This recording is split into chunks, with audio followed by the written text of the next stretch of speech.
Hello friends, समय चाल दूरी के पार्ट नंबर 10 में आपका स्वागत है। पार्ट नंबर 10 का हमारा पहला क्वेश्चन है। एक नाव शांत जल में 10 किलोमीटर प्रति घंटा की चाल से चलती है तथा नाव धारा की दिशा में 64 किलोमीटर जाने और वापस आने में 20 घंटे लेती है। ठीक है, मतलब यहाँ से नाव चली, यहाँ तक 64 किलोमीटर गई, यहाँ से वापस आई, उसमें इसको टोटल कितने घंटे लगते हैं दोनों वो टाइम जाने और आने में। इसे टोटल 20 घंटे लगते हैं, यही सवाल में दे रखा है। हमसे धारा की चाल पूछी है। ठीक है, अब देखो, शांत जल में पानी का कोई रोल नहीं रहता। शांत जल में सिर्फ किसकी चाल काम करती है? सिर्फ नाव की चाल काम करती है। तो हम क्या मानते हैं कि नाव की चाल को अक्ष मानते हैं। तो नाव की चाल कितनी है यहाँ पे? 10 किमी प्रति घंटा। ठीक है, फिर माना किसकी चाल? धारा या पानी का बहाव की चाल को हम वाई मानते हैं, उसको मान लिया हमने वाई। तो नाव की चाल अक्ष मानते हैं, वो हमें दे रखी है 10 किमी, और धारा की चाल को हमने क्या मान लिया? वाई। ठीक है, यहाँ तक कोई दिक्कत? अब देखो, 64 किलोमीटर ही तो गई है और 64 किलोमीटर ही वापस आई है नाव। तो जब गई है 64 किलोमीटर, उस टाइम इसको कितना समय लगा?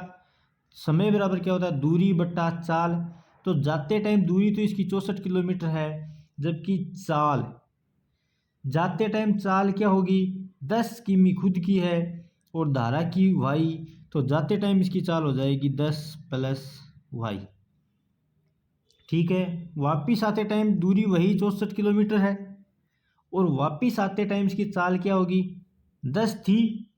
आते टाइम पानी इसका विरोध करेगा, क्योंकि पानी की दिशा ये रहेगी, आते टाइम इसकी दिशा ये रहेगी, पानी की दिशा ये रहेगी। तो आते टाइम इसकी जो अपेक्षित चाल होगी वो क्या होगी? 10 माइनस वाई। यहाँ जो वाई प्लस का आया था, यहाँ जो वाई क्या था हमने ऐड किया था, वो ही यहाँ घटा दिया।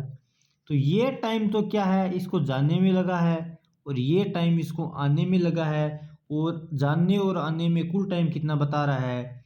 20 घंटा। तो जाना और आने का कुल योग कितना बता रहा है? ये 20 बता रहा है। ठीक है, अब आगे की सवाल को कैसे करेंगे? इनका एलसीएम लेके भी हम सवाल को कर सकते हैं, मगर उसमें हमें ज़्यादा टाइम लगेगा। तो हम ओसीएम पद्धति का प्रयोग करेंगे। ओसीएम रूल का। ओसीएम रूल क्या होता है? ओसीएम रूल ये होता है कि ऑप्शन रख के हम चेक करेंगे। जैसे 3 रखेंगे ऑप्शन में, तो यहाँ 10 और 3 कितने हो गए? 13 का भाग देंगे किस में? 64 में। 64 में 13 का भाग देंगे, यहाँ भी 10 3 रखेंगे तो ये 20 आना चाहिए। ठीक है, नहीं आ रहा, क्योंकि 64 में 13 का पूरा पूरा भाग तो जाएगा ही नहीं। ऐसे ही इनको 3 6 8 4 इनको रख के चेक करेंगे। जैसे हम यहाँ 6 रखें, पहला नहीं नहीं हो रहा, फिर 6 रखेंगे तो 10 और 6 कितने हो जाएंगे? 16। तो 16 से 64 कितनी बार करता है? 4 बार। 16 चौक 64, और 10 में से 6 निकालेंगे तो कितना आएगा? 4। और 4 से 64 कितनी बार करता है? 16। तो 4 और 16 कितना हो गया? पूरा पूरा 20। इसका मतलब बी ऑप्शन है वो हमारा इस समीकरण को संतुष्ट कर रहा है।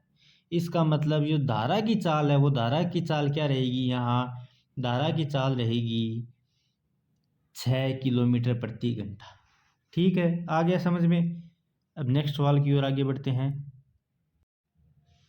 हमारा अगला क्वेश्चन है, एक आदमी 10 घंटे में 30 किमी धारा के विपरीत और 44 किमी धारा की दिशा में जाता है, और 13 घंटे में 40 किमी धारा के विपरीत व 55 किलोमीटर धारा की दिशा में नाव चला सकता है।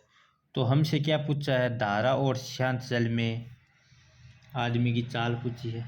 ये हमें ऑप्शन दे रखी है। ठीक है, अब देखो, फर्स्ट कंडीशन क्या है? यहाँ से आदमी चलता है, वापिस आता है।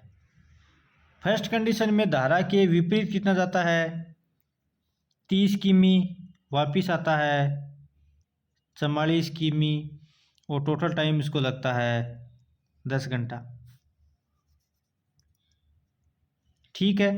सेकंड कंडीशन क्या है, सेकंड कंडीशन यहाँ है 40 किलोमीटर जाता है और वापस कितना आता है, 55 किलोमीटर वापस आता है, 55 किलोमीटर वापस आता है, और टाइम इसे कितना लगता है, 13 घंटे। ठीक है। अब देखो हम क्या मानते हैं, धारा की चाल को y मानते हैं और आदमी की चाल को क्या मानते हैं, x। ठीक है।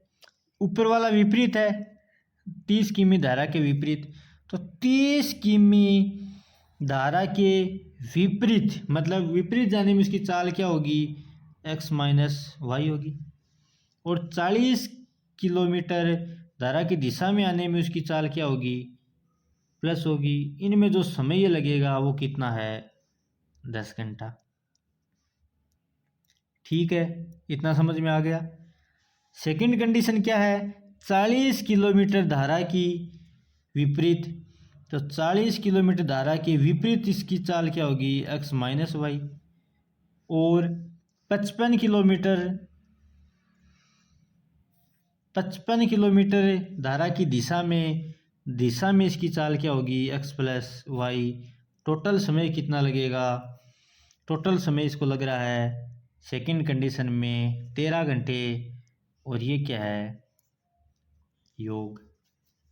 ये केस क्यों लिखा, क्योंकि समय बराबर क्या होता है, दूरी बट्टा चाल, दूरी बट्टा चाल, तो ये दोनों समय हैं और समय का योग क्या दे रखा है, 10।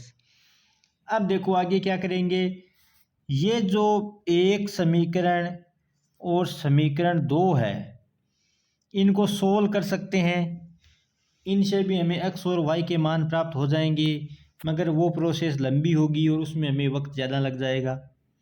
तो हम इसको सीधा कैसे करेंगे, देखो जब हमें सिर्फ पिछले सवालों में सिर्फ एक ही समीकरण दी हुई होती थी तब तो हम सीधा एक ही आंसर होता था, उनको समीकरण में ऑप्शन दे के रख के चेक कर लेते थे कि क्या हमारा आंसर रहने वाला है।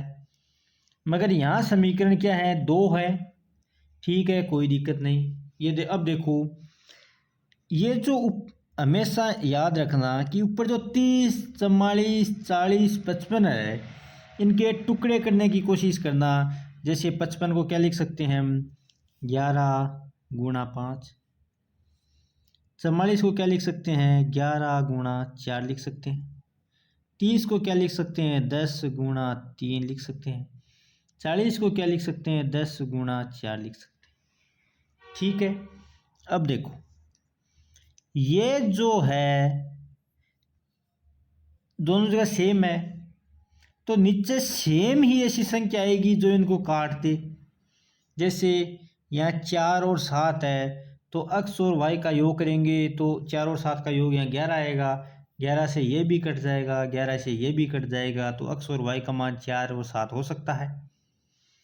अगर 4 और 7 होगा तो इधर भी 4 और 7 का इनमें भाग जाना चाहिए अंतर का, तो 4 और 7 का यहाँ अंतर 3 होगा, 3 का इसमें भाग चला जाएगा। ठीक है।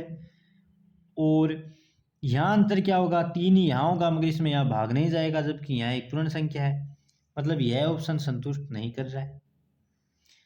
आगे देखो 6 और 8, 6 और 8 कितना होता है, योग 14, 14 से यह नहीं कटेगा, ये भी नहीं होगा।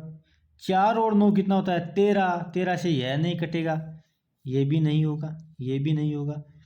अब ये बचा, तो हमारा एक तो सीधा आंसर ये भी हो सकता है, मगर हमें चेक करना है कि ये होगा या नहीं होगा। तो 3 और 8 योग 11, तो 11 से 11 कट जाएगा, तो यहाँ कितना बचेगा, सिर्फ 4। 3 और 8 11 से ये कट जाएगा, तो यहाँ कितना बचेगा, 5।